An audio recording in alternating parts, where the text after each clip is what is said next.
Yo, what's up YouTube? It's your boy Bobby D, and I'm back again with another hot, juicy video. And as always, I'm joined by the hair whisperer himself, National Hair Consultant Steve Cook. Bobby. Thanks for being on my channel, Steve, as always. Pleasure. Looking sharp too, I like that shirt. You like that shirt? Yeah, as my mom would say, she thinks you're about to bust open the shirt if you do one wrong curl or something. Yeah. So Yeah.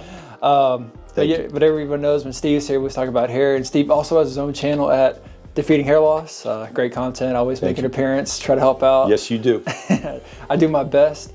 And tonight, everyone, you know, Steve, we always talked about finasteride before. It's a great preventative treatment to stop hair loss. And I remember when I was taking it, when I first started after my first hair transplant, I was nervous. You know, I was reading online. So I started off, you know, with half a pill a day. And then, you know, I matured and started doing 1 milligram a day. And thought that was enough, and then I've heard some people online saying, you know, maybe you can do more than 1 milligram a day, or is that overkill, or what's the right spot for you? So Bobby, this is a great topic tonight, as usual, on your channel. Thanks for having me. Yes, sir. You know, the finasteride dosing is really what this is. And, you know, as you guys have seen me, or maybe you haven't, I am a statistics and numbers person. I go with real data, clinical data. Merck, which is the pharmaceutical company which launched Propecia, I believe it was maybe as long as 20 years ago now.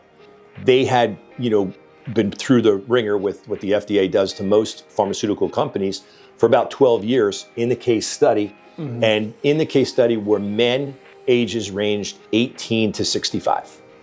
And they did everything, including dosing, which is what we're talking about tonight. And they came down to the fact that it would be 1 milligram. Now, we've got to go backwards for a second. Let's talk about Proscar, which is a 5 milligram tablet that was used prior to this launch, prior to this clinical study for 35 years to shrink prostates of men in their 50s that have a prostate issue, a prostate enlargement. So it's just a medication. What they found when they were using that medication for prostate enlargement is these guys were bald, most of them, and they were growing hair on their heads. So they're like, whoa, what's going on here? That correlation. That is how Propecia was actually born. So part of the entire 12 years was to determine what dose. So here's what I say to the world out there that's watching these videos is, do you not think that they tried a 0.5 milligram? Do you not think that they tried, you know, 2.5 milligrams? Do you not, you know? So they've gone through all this and they decided that the 1 milligram was going to be most effective to block the majority of the DHT. And that was going to be the preventative medicine needed to stop any further hair loss. And that's what they came up with. Now, I don't want to talk out of both sides of my mouth because I don't do that often. But what I will say is that now that it's been out for 20 years, we are our own guinea pigs. And I respect that. So there is an argument, and it's a bunch of anecdotal evidence out there. So there's nothing that's been done in a clinical study that says men 50 and above need less, because guess why? They have less testosterone. True. So they're not going to produce as much DHT. You know, then those men go on hormone replacement therapy and then they have to go back to the 1 milligram. So there's just an argument in that regard.